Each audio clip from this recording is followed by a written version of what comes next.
How do our psychological conceptions of good and evil influence the shape of our law?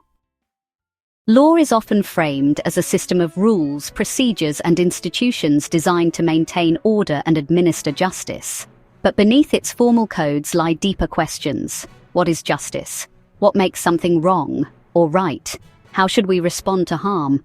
These are not only legal questions, they are psychological ones. They concern how human beings experience wrongdoing, process conflict, and seek restoration. The classic moral exhortation from Romans, "Do not be overcome by evil, but overcome evil with good," can serve as a powerful psychological heuristic. It does not just offer ethical advice, it outlines a process of transformation. To be overcome by evil is to let harm dictate our responses. To overcome evil with good is to introduce something new, something integrative, healing, and constructive. This psychological movement, from reaction to reflection, from fragmentation to integration, mirrors the ideal function of law itself. Through this lens, law becomes more than a structure of control. It becomes a system for navigating human experience, regulating reactivity, and fostering coherence within society. To explore how this plays out, we examine several major psychological models: Freud's structural theory, Jung's depth psychology, cognitive behavioral therapy, temporal integration, and humanistic existential approaches, each offering a distinct map of how good and evil are understood internally, and how those understandings shape systems of justice externally. At its core, Freud's theory of the psyche presents a dynamic tension between raw instinct, the ID, internalized norms, the superego, and the rational mediator, the ego. These psychic structures can be seen reflected in the architecture of law itself. In the legal sphere, the ID corresponds to unregulated impulses, anger, revenge, self-interest, that law must contain. The superego reflects society's ideals and prohibitions, enshrined in codes, customs, and moral expectations.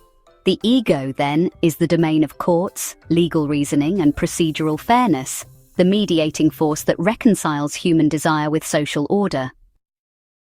When individuals or institutions are overcome by evil, Freud's model helps us understand how law may fail to mediate properly between drive and duty.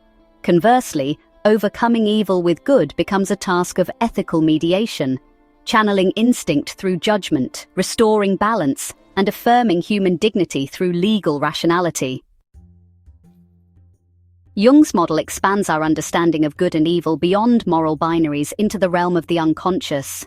The shadow contains those aspects of ourselves, anger, shame, desire, but also creativity and power, that we repress or project onto others. When unacknowledged, the shadow can erupt in personal or collective destructiveness. The legal system frequently becomes the arena where the shadow is externalized. Crime, accusation, punishment all reflect projections of unintegrated aspects of the psyche onto others. Laws that respond to crime solely through condemnation risk reinforcing fragmentation, both within individuals and across society. To overcome evil with good, from a Jungian perspective, means fostering integration rather than exclusion. Legal systems informed by depth psychology seek not merely to punish the shadow's expression, but to bring it into dialogue with the whole, through restorative justice, therapeutic jurisprudence, and the cultivation of insight. Cognitive behavioral therapy, or CBT, offers a more empirical, action-oriented model of how thought, emotion, and behavior form self-reinforcing cycles. When someone is harmed, distorted beliefs like "I am powerless" or "the world is dangerous" can lead to fear or rage, which then fuel destructive behaviors. And, these behaviors reinforce the original beliefs. Legal systems, when designed without attention to these psychological loops, may unintentionally reinforce harm, punishing reactive behavior without transforming the distorted perceptions behind them. But CBT-informed legal thinking supports intervention points, ways to break the cycle through education, rehabilitation, and value-based decision-making. In this model, to overcome evil with good is to intervene consciously, to disrupt automatic loops of harm with intentional choices aligned with long-term human flourishing. Law thus becomes not just reactive but reformatory, reshaping patterns of thought and behavior through structured, value-aligned systems. Trauma and injustice do not exist only in isolated moments. They unfold over time, often binding individuals and communities to past wounds.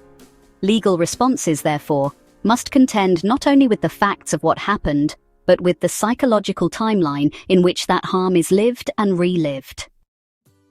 Therapeutic and narrative approaches emphasize the human capacity to re-narrate the past in the light of the present and future. Law, in this view, becomes a storytelling structure, a way of reframing injury, reasserting agency, and opening the possibility of new outcomes. To overcome evil with good here is to transform the meaning of harm through present action. Courts, legal narratives, reparations, and public apologies are not merely symbolic. They are narrative acts of reintegration, enabling people to author futures that are not dictated by injury. Existential and humanistic psychology center the individual's capacity for awareness, choice, and integration. Here, good and evil are not merely behaviors to reward or punish, but existential orientations, ways of being in relationship to self, others, and meaning. Law, from this angle, can either fragment or integrate. Systems that reduce people to cases, numbers, or labels risk dehumanizing them. But systems that support awareness, compassion, and responsibility affirm human dignity and invite transformation. In this view, to overcome evil with good is to meet human suffering not with judgment or avoidance, but with presence and agency. It means building legal frameworks that honor the person, not just the rule, structures that cultivate responsibility without shame, and justice without alienation. Across these models, a consistent insight emerges. Legal systems do not merely reflect social order, they are expressions of human psychology. Whether mediating impulse and restraint, Freud, integrating shadow and persona, Jung, interrupting maladaptive cycles, CBT, reauthoring wounded narratives, temporal integration, or affirming authentic selfhood, humanistic psychology, law shapes, and is shaped by, the way we experience good and evil internally. To be overcome by evil is to be trapped in trauma, impulse, projection, or despair. To overcome evil with good is to introduce coherence, intention, and transformation. This is not merely a moral imperative, it is a design principle for minds, for relationships, and for law. Legal systems rooted in this psychological wisdom do more than restrain harm. They cultivate the conditions under which healing, responsibility, and societal integration become possible.